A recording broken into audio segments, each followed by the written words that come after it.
shine.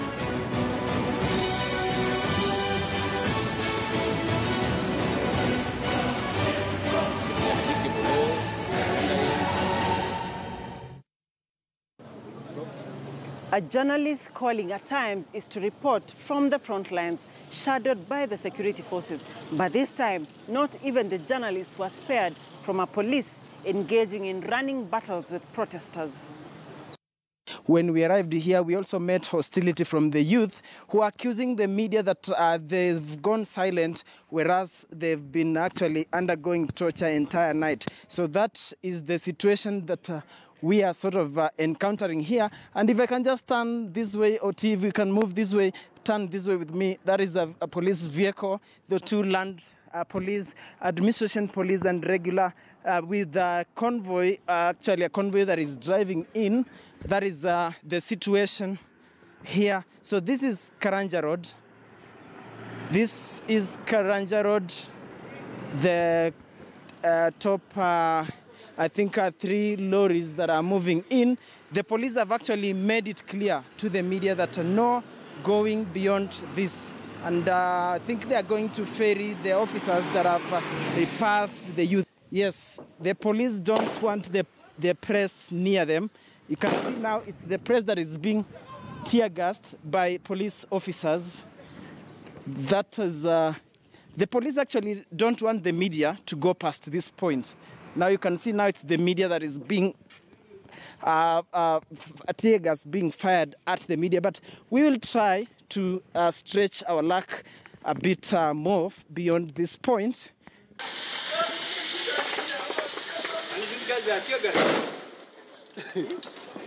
You've seen the kind of hostility that the media is getting from security detail that is on the ground. And as you can see, a buffer zone has been created there.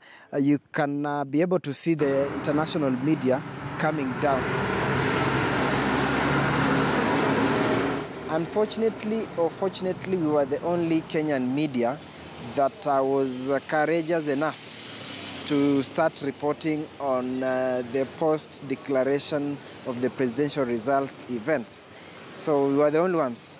Now everybody was on our case. Why are we not on the ground, or why has the media been silent? But immediately in the morning we started that assignment.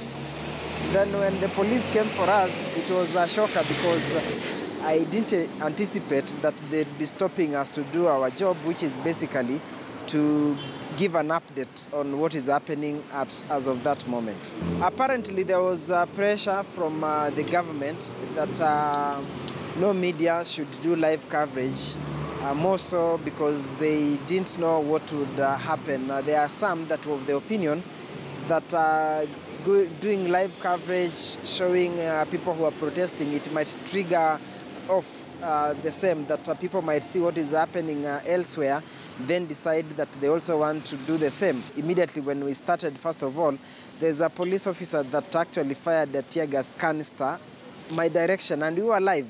In fact, at some point, I think I had to jump over. Then my cameraman, David Otieno, was focused on what was going on. Then there was that tear gas smoke that actually engulfed us. So we had to give a chase, and they warned us against following them. But we thought just the normal scare tactic. So we gave chase. As they gave chase, we equally gave chase. So that we had the protesters, the police in the middle, then we followed. So we were told that we can only do updates, and we didn't know why. On this day, Kenyans on social media did not empathize with the media, whom they accused of having moved on with life as usual. Yet the previous night, residents in Kibra, Mathare, Kisumu, among other perceived opposition strongholds, had spent nights, gunshots and helicopter sights and sounds punctuating the expected calm overnight. Probably the media was a bit overwhelmed because they just did not know what not to cover or what to cover. And basically that was because the main reason was there were so many fiats that were given to the media during the coverage of the elections. Don't do this, don't do that, don't do this. So I think there was also some kind of fear. Kenyan media continue to be under fierce criticism, particularly because foreign media never missed the story on this. These angry men tell us police used live bullets to intimidate them. Why are they using excessive bullets? This man is recuperating in a nearby hospital. He was badly beaten. 3 others here have gunshot wounds. Martin Otieno says his brother was shot by police. He fell after he was shot. He was crying and bleeding, but no one could help him because we all ran. When the police left, we came back. Unconfirmed reports say 3 people have died, but Acting Interior Minister Dr. Fred Matiang'i is adamant that nobody has been killed and no live ammunition have been used on those protesters. Our East Africa correspondent Sarah Kimani has just returned from Kibera in Nairobi, where police are engaging with protesters in running battle, and she joins me now this afternoon. A very good afternoon to you again, Sarah. Thank you so much for joining us. What is the situation in Kibera currently? As we speak now, Kibera is on fire. Police and protesters have been engaged in running battles since very early in the morning. In fact, it started last night.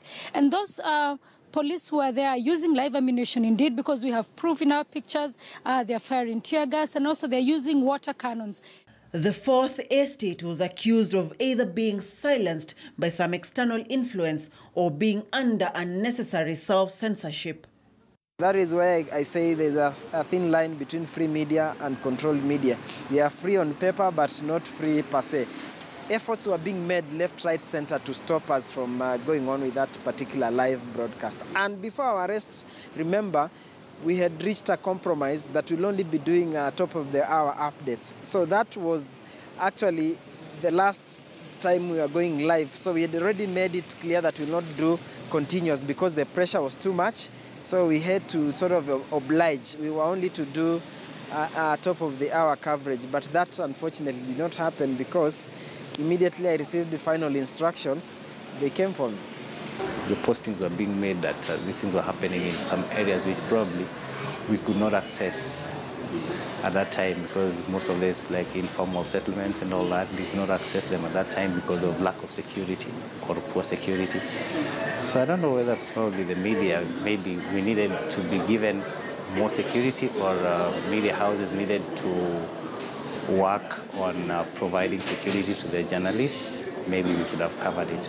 Lessons from the 2007-2008 post-election violence came alive in the newsrooms as editors grappled with the options of airing events as they unfolded and risk fanning the flames or ignore the whole ordeal and hope it was a transient and bad wind. We tried to separate the chaff from the truth, though maybe by that time we had been called enough names by so many people on social media that actually we did not do it well in time. But you see, we are a newspaper. I mean, we can only do something 24 hours later. I am grateful, and we have to be very honest as public servants and tell you this. We are sincerely grateful to most of our mainstream media in Kenya. We have seen a measure of responsibility. A number of senior editors have called us this morning from several media houses to clarify certain things, either they're hearing or certain things they're seeing on social media. And we have been forthright, available, and totally honest in explaining the information we have and how we have dealt with the situations. That statement seemed to vindicate those that had strong beliefs that the media was in bed with the government.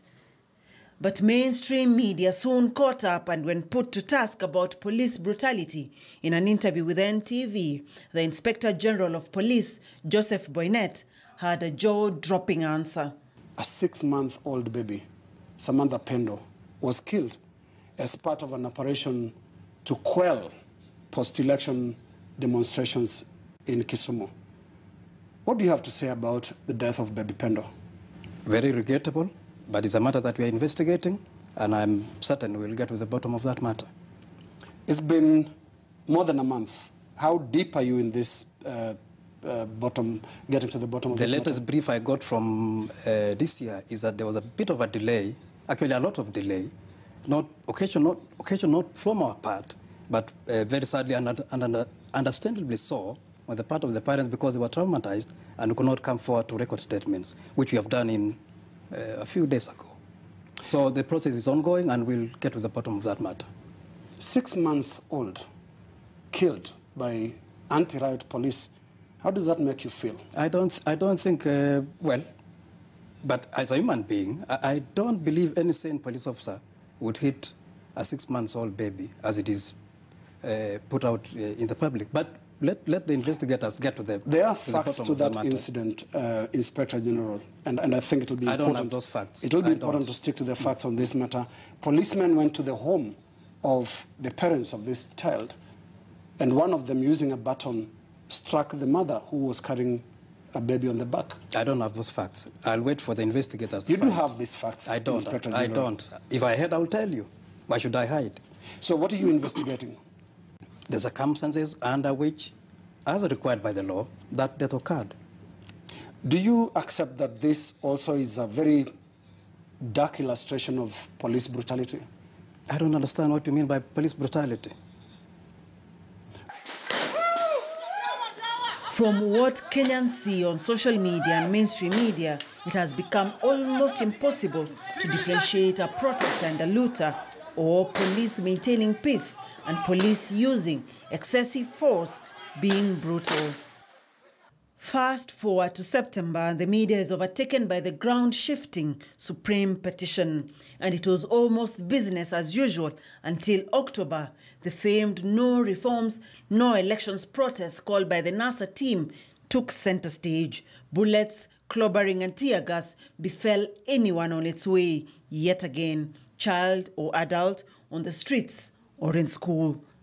First of all, as a parent, I am deeply pained and very sorry. As I said to every parent, and me included, the worst thing that you don't want to think about in your life is losing a child or having to be forced to bury a child. We are deeply sorry about what happened on that particular night. But what is horrific to me is how everyone made conclusions, jumped to one side of the divide on the issues, demonized the police. I was actually even said to have ordered the police to shoot and kill. Before you get the report, everyone was in town, including politicians, calling all of us names, condemning the police, doing what have you. None of those people are talking, none of them has addressed the case of the woman who was being raped near Carnival, where 2 people were shot dead. 2 of the rapists were shot dead when they tried to resist arrest, and they shot back at the police. None of them talks about the hardware in Mathare that was being broken into and the 3 people shot at the police when they were being arrested. None of them has talked about the 25 kiosks that were burnt in Kisumu. None of them has talked about the shop that was being broken into in Maseno. None of them has said about this poor woman who was being raped in Kisumu, and the police went to rescue them. As the police were trying to rescue, some of those people who were guarding the rapists shot back at the police. So it's a question of looking at one side and saying, the police committed murder, they are this and so on. Where was the minister? We have to be methodical. Out of all these incidents that the acting Interior CS mentioned, only one made it to the media, that of 2 people shot along Langata Road. Whether they were rapists or not, like the other stories, remain unsubstantiated. The 2010 Constitution put in place a whole new human rights regime. In fact, the name of the police changed from a force to a service. But critics say the police are increasingly reverting to that old order where the use of force was the default setting. And the uncertainty in the country means the men and women in uniform will continue to be under public scrutiny. Dr. Mercy Korir, KTN News.